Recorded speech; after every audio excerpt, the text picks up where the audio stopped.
മുഖ്യമന്ത്രി ചർച്ചയിൽ വ്യത്യസ്ത നിലപാടിൽ സഭകൾ. വി ഡി സതീശനെ പിന്തുണയ്ക്കുന്ന നിലപാട് ഓർത്തഡോക്സ് സഭ സ്വീകരിക്കുന്നു. രമേശ് ചെന്നിത്തലയെയും ഓർത്തഡോക്സ് സഭ തള്ളില്ല. കെ സി വേണുഗോപാലിനെയും വി ഡി സതീശനെയും ഒരേപോലെ പരിഗണിക്കുന്ന നിലപാടാണ് സീറോ മലബാർ സഭ സ്വീകരിക്കുന്നത്. തൽക്കാലം പരസ്യ പ്രതികരണത്തിനില്ലെന്ന് സീറോ മലബാർ സഭ വ്യക്തമാക്കി. കത്തോലിക്ക സഭയിൽ പൊതുവിൽ വി ഡി സതീശനെയും കെ സി വേണുഗോപാലിനെയും പിന്തുണയ്ക്കുന്നവരുമുണ്ട്. യാക്കോബായ സഭ നിലപാട് വ്യക്തമാക്കിയിട്ടില്ല. വിവിധ സഭാ നേതാക്കൾക്കിടയിൽ ഇരു നേതാക്കളെയും പ്രത്യേകമായി പിന്തുണയ്ക്കുന്നവരുമുണ്ട്. ഭരണ പങ്കാളിത്തത്തിലെ പ്രാതിനിധ്യ ആവശ്യമടക്കമുള്ള സമ്മർദ്ദ നീക്കങ്ങൾ സഭകൾ സജീവമാക്കിയിട്ടുണ്ട്. ഏതെങ്കിലും ഒരു സഭയോ സമുദായമോ സംഘടനയോ അല്ലല്ലോ ആര് മുഖ്യമന്ത്രിയാകണം എന്ന് പറയേണ്ടത്. മത്സരിക്കേണ്ട എംപിമാരും മത്സരിക്കേണ്ട എന്ന് പാർട്ടി തീരുമാനമെടുക്കും. അതിനുശേഷം പിന്നെ ഒരു എംപിയുടെ പേര് കൂടി ഇതിനകത്ത് കേൾക്കുന്നു. ജനം ഒരു വിവേകമുള്ള ജനമായതുകൊണ്ട് ഇതിനെയൊക്കെ എങ്ങനെ കാണും എന്നുള്ളത് കുറച്ച് കഴിയുമ്പോഴേ നമുക്ക് മനസ്സിലാവുകയുള്ളൂ. വി ഡി സതീശൻ ചില പ്രവചനങ്ങളൊക്കെ നടത്തി, അതൊക്കെ നടന്നു. അപ്പൊ അദ്ദേഹത്തിന്റെ കഴിവ് കൃത്യമായി തെളിയിച്ചിട്ടുണ്ട്.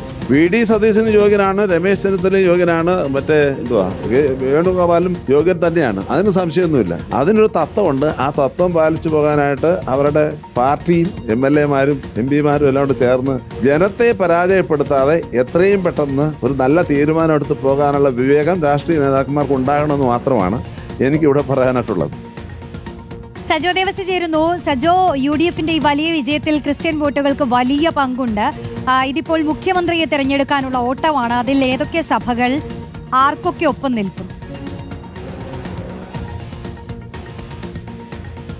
റോഷ്നി, രാഷ്ട്രീയമാണ്. സ്വാഭാവികമായും സാമൂഹിക വിഭാഗങ്ങളുടെയൊക്കെ നിലപാടുകൾ, ഏതെങ്കിലുമൊക്കെ പദവികൾ കരഗതമാകുന്നതിന് അതിന് പ്രാധാന്യമുണ്ടെന്ന കാര്യം നമുക്കറിയാം. മുൻപ് തന്നെ കേരള ചരിത്രത്തിൽ ഇത്തരത്തിൽ പദവികളിൽ സാമൂഹിക വിഭാഗങ്ങളുടെ സമ്മർദ്ദം നേരത്തെ കേരളത്തിന്റെ ആഭ്യന്തരമന്ത്രിയെ നിശ്ചയിക്കുന്നതിലടക്കം പങ്കുവഹിച്ചിട്ടുണ്ട് എന്നതൊക്കെ ചരിത്രമാണ്. അപ്പോൾ സ്വാഭാവികമായും ക്രൈസ്തവ വിഭാഗങ്ങളുടെ വലിയ പിന്തുണ ഈ തിരഞ്ഞെടുപ്പിൽ യു ഡി എഫിന് ലഭ്യമായിട്ടുണ്ട്. മുൻ തിരഞ്ഞെടുപ്പുകളിൽ അങ്ങനെയല്ലായിരുന്നു. കൂട്ടത്തോടുകൂടി മൈനോറിറ്റി വോട്ടുകൾ ലഭ്യമായിട്ടുണ്ട്. സ്വാഭാവികമായും ആ വിഭാഗങ്ങൾ, സാമൂഹിക സംഘടനകൾ, സമുദായ സംഘടനകളൊക്കെ എന്ത് നിലപാട് ഈ ഘട്ടത്തിൽ സ്വീകരിക്കുന്നു എന്നത് ശ്രദ്ധേയമാണ്. 3 പേരാണല്ലോ മുഖ്യമന്ത്രി സ്ഥാനത്തേക്കുള്ള റേസിൽ കോൺഗ്രസിൽ ഉള്ളത്. അതിൽ ഓർത്തഡോക്സ് സഭ അവരുടെ നിലപാട് പറയുന്നു. അത് ഒരർത്ഥത്തിൽ വി ഡി സതീശനെ പിന്തുണയ്ക്കുന്നതാണ് എന്ന പ്രതികരണത്തിൽ നിന്ന് തന്നെ വ്യക്തമാണ് എന്നത് ഏറെക്കുറെ നമുക്ക് വായിച്ചെടുക്കാൻ കഴിയും.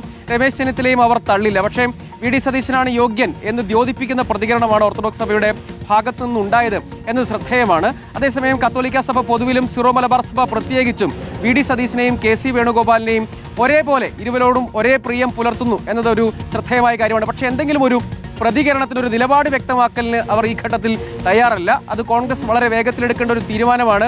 ആ ആഭ്യന്തര കാര്യത്തിൽ ഇപ്പോൾ ഇടപെടുന്നത് ഗുണം ചെയ്യില്ല എന്ന നിലപാടുണ്ട്. അതേസമയം ഇരു നേതാക്കളെയും പിന്തുണയ്ക്കുന്ന സഭാ നേതാക്കളുണ്ട്. അതായത് വി ഡി സതീശനെ പിന്തുണയ്ക്കുന്നവരും കെ സി വേണുഗോപാലിനെ പിന്തുണയ്ക്കുന്നവരും സീറോ മലബാർ സഭയിലുണ്ട്. അവരൊരു പ്രതികരണത്തിൽ തയ്യാറാകുന്നില്ല എന്നാണ്. ലത്തീൻ സഭയിലും സമാന രൂപത്തിൽ തന്നെ വി ഡി സതീശനെ പിന്തുണയ്ക്കുന്നവരും നേരെ കെ സി വേണുഗോപാലിനെ പിന്തുണയ്ക്കുന്നവരും ഉണ്ട് എന്നതൊരു ശ്രദ്ധേയമായ കാര്യമാണ്. അതായത് സഭാ വിഭാഗങ്ങളിൽ യാക്കോബായ സഭ അവരൊരു നിലപാട് വ്യക്തമാക്കുന്നില്ല. പക്ഷേ പൊതുവിൽ അവരും വി ഡി സതീശനൊപ്പം നിൽക്കാനുള്ള ഒരു സാധ്യതയുണ്ട്. പക്ഷെ അവരൊരു നിലപാട് പറയുന്നില്ല. ആ കാര്യത്തിൽ അഭിപ്രായം പറയേണ്ട കാര്യമില്ല എന്നാണ് അവരുമായി ബന്ധപ്പെട്ടപ്പോൾ അവർ നടത്തിയൊരു പ്രതികരണം. CSI സഭയടക്കമുള്ള മറ്റ് സഭാ വിഭാഗങ്ങൾക്കും അവരുടെ നിലപാടുണ്ട്. അവരിൽ പക്ഷേ ഒരു വിഭാഗം കെ സി വേണുഗോപാലിനെ പിന്തുണയ്ക്കുന്നവരാണ്. പ്രത്യേകിച്ച് തിരുവനന്തപുരത്തടക്കം സ്ഥാനാർത്ഥി നിർണയം സാമൂഹിക പരിഗണന നൽകാൻ കെ സി താല്പര്യമെടുത്തു എന്നത് പരിഗണിച്ച് കെ സി വേണുഗോപാലിനെ പിന്തുണയ്ക്കുന്നവരും വി ഡി സതീശനെ പിന്തുണയ്ക്കുന്നവരുമുണ്ട്. യഥാർത്ഥത്തിൽ ഇത്തരം സാമൂഹിക വിഭാഗങ്ങൾ, രമേശ് ചെന്നിത്തലയാകട്ടെ, കെ സി വേണുഗോപാലാകട്ടെ, വി ഡി സതീശനാകട്ടെ, ഓരോ നേതാക്കൾക്കും ഈ 3 പേർക്കും വ്യത്യസ്ത സാമൂഹിക വിഭാഗങ്ങളുടെയും സഭാ വിഭാഗങ്ങളുടെ ഒരു പിന്തുണയുണ്ട്. അതിൽ നിലപാട് പരസ്യമായി ഒരു പരിധിവരെയെങ്കിലും തുറന്നു പറയാൻ സഭയുടെ പൊതു അഭിപ്രായം എന്ന നിലയ്ക്ക് പറയാൻ കഴിയുന്ന ആൾ തന്നെയാണ് മോർ ദിയസ്കോറസ്. അദ്ദേഹത്തിന്റെ പ്രതികരണമാണ് നമ്മൾ അല്പം സമയം മുൻപ് കേട്ടത്. ഓർത്തഡോക്സ് സഭ അങ്ങനെ പ്രതികരിക്കുന്നത്. അതേസമയം സഭകൾ ഈ പങ്കാളിത്തം, അതായത് മന്ത്രിസഭയിൽ ഭരണ പങ്കാളിത്തത്തിലൊക്കെ പ്രാതിനിധ്യം വേണം എന്ന ആവശ്യം പരസ്യമായി തന്നെ ഉന്നയിക്കുകയും ആ വിഷയങ്ങളിൽ ചർച്ച വേണം, അല്ലെങ്കിൽ അതിൽ തങ്ങളെ കേൾക്കണം എന്ന അഭിപ്രായം ഇപ്പോൾ തന്നെ മുന്നോട്ട് വെച്ചിട്ടുണ്ട്. മുഖ്യമന്ത്രി ചർച്ചയായതുകൊണ്ട് അതിലേക്ക് യഥാർത്ഥത്തിൽ വന്നിട്ടില്ല എന്നതേ ഉള്ളൂ. അതായത് വിവിധ നേതാക്കൾക്ക് ഈ ക്രൈസ്തവ സഭകളിലെ വിവിധ വിഭാഗങ്ങളുടെ പിന്തുണ ഇതിനകം തന്നെയുണ്ട്. അതിൽ പരസ്യ നിലപാട് ഇപ്പോൾ ഓർത്തഡോക്സ് സഭ മാത്രമാണ് വ്യക്തമാക്കിയിട്ടുള്ളത്. ശരി, സജോ ദേവസ്യയാണ് സഭാ നേതൃത്വങ്ങളുടെ അഭിപ്രായവുമായി ബന്ധപ്പെട്ട വിശദാംശങ്ങൾ നൽകി.